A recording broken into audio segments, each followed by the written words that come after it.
Hello learners of all ages, my name is Mr. Montgomery. I teach 4th and 5th grade math, and today we're going to be learning how to use models to divide.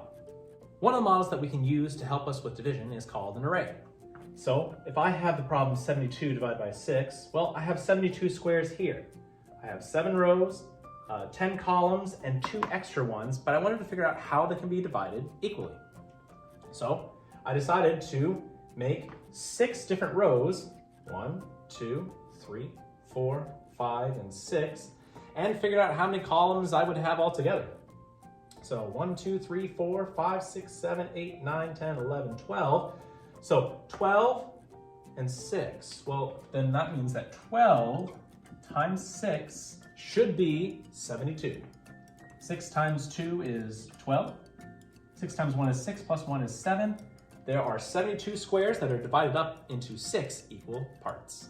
Another model that we can use is a box method or an area model. Now this area model takes a little bit of time, but once you get it, it actually is pretty fun. So I have 72 divided by 6, but I also have 72 divided by 6 here. And I'm trying to figure out how many times does 6 go into 72. Well, we can use the estimation trick that we had last lesson to see, well, can 6 go into the first digit of 72, which is 7? Yeah, it can go into it one time. So and go into it, well, 10 times actually. So 6 times 10. Well, 6 times 10 is 60.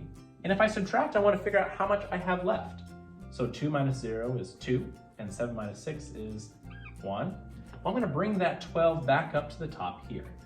Can 6 go into 12? It sure can. 2 times, right? 2 times.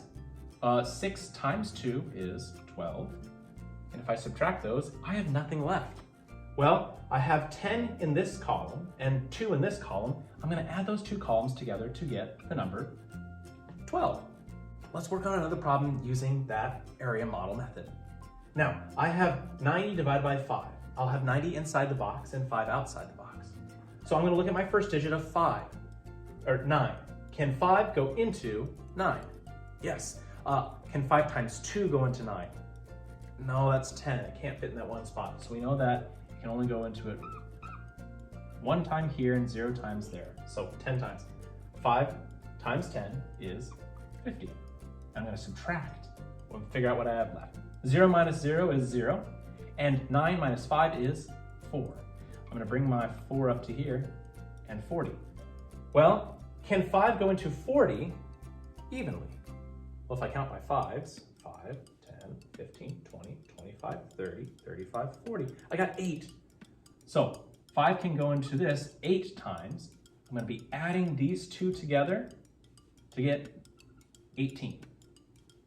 So what happens if your divisor is much larger than your first digit in your dividend? Well, you might have to go to the second digit in your dividend. So 8 cannot go into 3, but it can go into 32. We need to figure out how many times.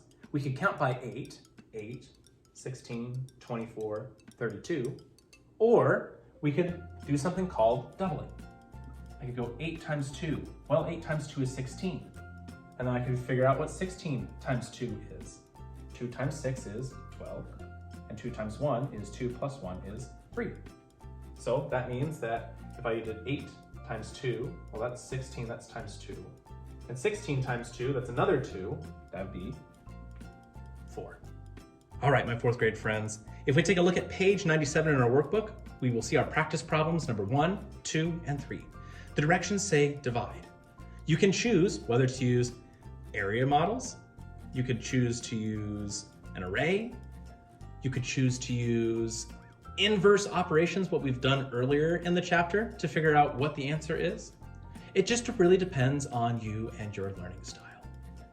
If you need any help on 1, 2, or 3, or if you're confused on how to divide using models, please feel free to let me know when you come to class tomorrow.